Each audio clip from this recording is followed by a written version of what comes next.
जमा जमा जोहार रहते तोनी हम तोनी के प्रणाम भी कर सकोलिए, नमस्कार भी कर सकोलिए, लेकिन जमा जमा जोहार ही कहे बोल लिए कोई कारण हते न हते कि नहीं। हमनी के ये लड़ाई एक्चुअली में लगो आइडेंटिटी के यानी अपन पहचान के। तो हमनी के अपन एगो पहचान बनाना हो ककर से, जोहार से। कैसे? जब तो साउथ जीव है, जब साउथ जब है तो हुआ करा बोलो थे वड़ाकम, और जब तो गुजरात जीव है तो हुआ बोलो थे कैम छो। जब आप राजस्थान जाएंगे तो राजस्थान बोलता है, राजस्थान जब आप जाएंगे तो बाईसा या कुछ भी अपना संबोधित करता है। जब आप ये उड़ीसा जाएंगे तो वहां लोग बोलते हैं नमस्कारम। उसी तरह हमको एक आइडेंटिटी बनाना है, अपनी एक पहचान बनाना है जोहार से। तो सबसे फिर से एक बार कहे, सबके आवाज आवे चाहिए, सबके जमा जमा जोहार ना आवाजे लो। जक्कर से मिलबे, चाहे माँ बाप रहो, चाहे अपन से जे भी बोल रहो, काका काकी रहो, चाचा चाची रहो, जक्कर से आए से मिलबे तो सबसे पहले संबोधित करिए कौन चीज है? जोहार। जोहार। और तोनिक के लिए जमा जमा जोहार। अगर मतलब नहीं बुझे पर जमा जमा जोहार मतलब इकट्ठे तोनी जोहार कर ले। एक मुंडारी के शब्द है जमा जमा, जकर मतलब हो इकट्ठा। तो तोनी के जोहार। अब हम बात करें दो नीति के बारे में बात करें, एक स्थानीय नीति और दूसरा है नियोजन नीति। आखिर जो लड़ाई लगे ये दो नीति पर ही टिकल है। ऐसे तो हमने की 21वीं सदी में 21 को मांग है, 21 के नीतियों की मांग है, लेकिन अभी हमारी जो मोटा मोटी जो लड़ाई है उसमें दो नीति पर है, एक स्थानीय नीति पर और दूसरा है नियोजन नीति पर। सबसे पहले समझेंगे कि स्थानीय नीति है क्या, स्थानीय नीति का लड़ाई इतना बड़ा है क्यों, यही समझना पड़ेगा। देखिए आज भारत का जितना भी राज्य है उसमें अगर वैकेंसी निकला रहता है, अगर महाराष्ट्र की मान लेते हैं तो लिखा रहता है कि भारत का नागरिक और महाराष्ट्र का निवासी फॉर्म भर सकता है। जब गुजरात में वैकेंसी निकलता है तो वहां लिखा रहता है भारत का नागरिक और गुजरात राज्य का निवासी फॉर्म भर सकता है। जब बिहार का फॉर्म निकलता है उसमें लिखा रहता है कि भारत का नागरिक और बिहार राज्य का निवासी फॉर्म भर सकता है।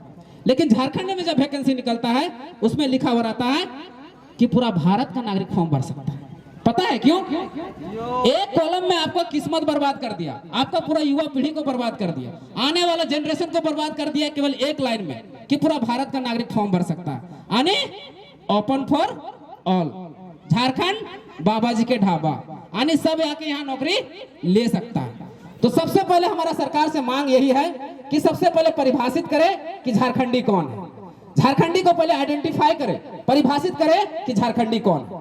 मान ले जाए यहाँ पर 5000 का भीड़ है, उस 5000 भीड़ में सबसे पहले छांटे कि झारखंडी कौन है। और झारखंडी को परिभाषित करने के लिए, आइडेंटिफाई करने के लिए उसका 4 पैमाना, 4 सर्वे को तय करें। हमारा पहला सर्वे हुआ है 1908 का सर्वे, उसको माने। दूसरा सर्वे हुआ है 1932 का, जिसमें हमारा खतियान इशू हुआ। ये हमारा रिविजनल सर्वे है, इसी को आधार मानते हुए, इसको डेडलाइन मानते।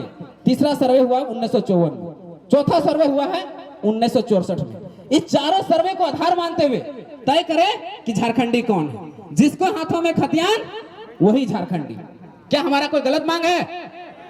पहला कॉलम हो गया 1908 यानी खतियान आधारित। हम क्या मांग कर रहे हैं? खतियान आधारित। अब हम लोग एक मांग कर रहे हैं कि 1932 का खतियान लागू करो, मांग कर रहे हैं ना। तो आखिर हम 1932 को ही क्यों मांग कर रहे हैं?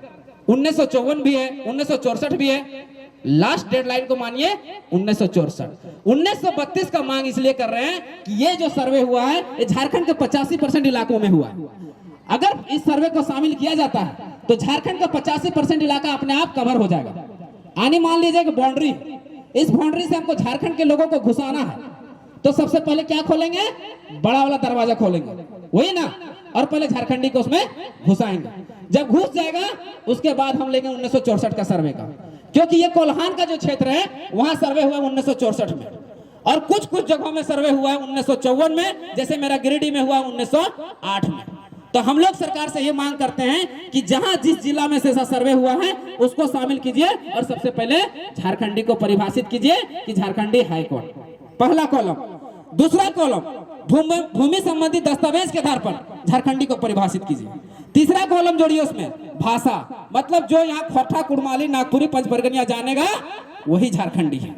उसके बाद हमारी जो जनजातीय भाषाएं हैं जैसे संथाली, मुंडारी, कुड़ुख और खड़िया, इन भाषाओं को महत्व दिया जाए। मतलब जो भाषाएं ये जानेंगे वही यहाँ झारखंड में नौकरी कर सकते हैं। जैसे आप बंगाल में नौकरी करने जाते हैं तो आपको बंगाली जानना अनिवार्य होगा। जैसे आप महाराष्ट्र में नौकरी करना चाहते हैं तो आपको वहाँ मराठी जानना अनिवार्य होगा। जैसे आप गुजरात में नौकरी करना चाहते हैं तो आपको वहाँ गुजराती जानना अनिवार्य होगा। जब आप उड़िया में नौकरी करना चाहते हैं तो सबसे पहले वहाँ आपको उड़िया जानना अनिवार्य होगा, तभी आप वहाँ नौकरी कर सकते हैं। लेकिन झारखंड एक ऐसा राज्य है जहाँ बाबा जी का ढाबा है, जहाँ हिंदी भी जाने, इंग्लिश भी जाने, जो भी भाषा जाने यहाँ नौकरी कर सकता है। यानी आपका बैरियर नहीं है, आपको घोरना घोरा नहीं गया है, आपको दरवाजा नहीं लगाया गया है। इस कारण से बाहरी लोग यहाँ पर हस्तक्षेप कर रहे हैं, घुस रहे हैं। इसका ताजा उदाहरण है 2018 का वैकेंसी है गिरिडीह में 52 को इंग्लिश के टीचर का वैकेंसी था, जिसमें 48 को बाहरियों का हुआ था। याद रखिएगा कितना, 48 को। कितना परसेंट हुआ, कितना परसेंट हुआ, 98%, 99% बाहर के लोग घुस रहे हैं। अगर बैरियर रहेगा तो वो लोग घुस नहीं पाएंगे। 37 को केमिस्ट्री का टीचर का वैकेंसी था, 36 को बाहरियों का हुआ था। 56 को संस्कृत के टीचर का वैकेंसी था, जिसमें 54 को बाहरियों का हुआ था। क्या ये दर्द झारखंड सहता रहेगा, सहता रहेगा क्या?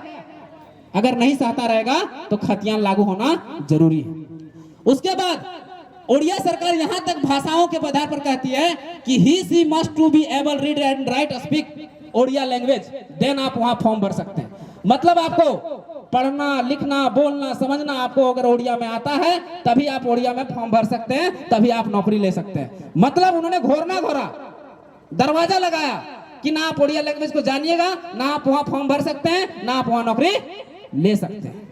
उसके बाद अगला कॉलम जोड़ता है आगे, उड़िया सरकार कहता है कि आप ओडिया लैंग्वेज जानते भी है ना, तो कम से कम 7वां क्लास जो है ओडिया लैंग्वेज में पास करना पड़ेगा, तभी आप नौकरी ले सकते हैं। ना आप 7वां क्लास पास कीजिएगा ना आप नौकरी ले पाएंगे। उसके बाद यहाँ भी उड़िया सरकार नहीं रुकती है, आगे कहती है कि आपको उसी इंस्टीट्यूट से पास करने का होगा ओडिया लैंग्वेज जो ओडिया सरकार ने उसको मान्यता दी।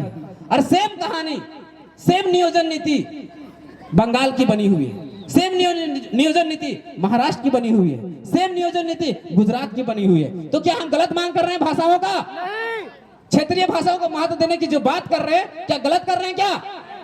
आवाज नहीं आ रहा, आवाज नहीं आ रहा मतलब आप लोग उत्सुक नहीं है। क्या गलत मांग कर रहे हैं? नहीं ना, यानी हमारी मांग जायज है। ये हुआ स्थानीय। अब है कि नियोजन, नियोजन को समझिएगा।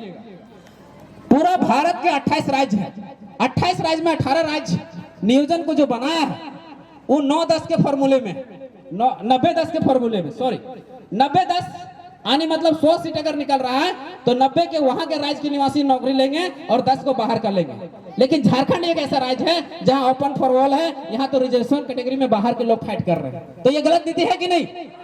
उसी का विरोध कर रहे हैं। और कुछ राज्य तो भारत में ऐसा है जो स्पेशल प्रोविजन 371D के तहत, अनुच्छेद 371 के तहत, जैसे आंध्र प्रदेश और तेलंगाना जैसा राज्य क्या किया है कि अपनी C और D की नौकरियों में 100% सीटों को रिजर्व किया है। कितना? 100%। यानी 100 सीट निकलेगा तो 100 सीट आंध्र प्रदेश और तेलंगाना के लोग ही नौकरी कर सकते हैं। लेकिन झारखंड में देख रहे हैं कैसे 99% लोग घुस रहे हैं बाहर का, उसी को रोक लगाना। इसलिए नियोजन नीति जरूरी है। तो पहले स्थानीय बना कि पहले हमारे खतियान के आधार पर, भाषा के आधार पर, संस्कृति के आधार पर झारखंडी को परिभाषित कीजिए कि झारखंडी है कौन। जब ये बन जाएगा फिर नियोजन बनाइए 90-10 का। उसके बाद जो ऑफिसर का पद होगा उसमें 80 से 85% हमारे लोगों के लिए, हमारे बच्चों के लिए रिजर्व किए। क्या ये गलत मांग है? नहीं है। हम खुद पढ़ने वाले छात्र हैं। हम जब बीपीएससी या बीएसएससी का फॉर्म भरते थे तो हम बिहार में 10% में भरते थे, हम 10% में फाइट करते थे। तो झारखंड में हम 60%, 40% क्यों देंगे? आप ही बताइए। गलत है कि नहीं? गलत नीति है कि नहीं? उसी के विरोध करने के लिए ये आयोजन किया गया है। उसी को समझने के लिए, उसी को समझाने के लिए ये खतियानी महाजुटन का प्रबंध किया गया था आप लोग के लिए। ये हमारी मांगे हैं, ये 3 मांग है।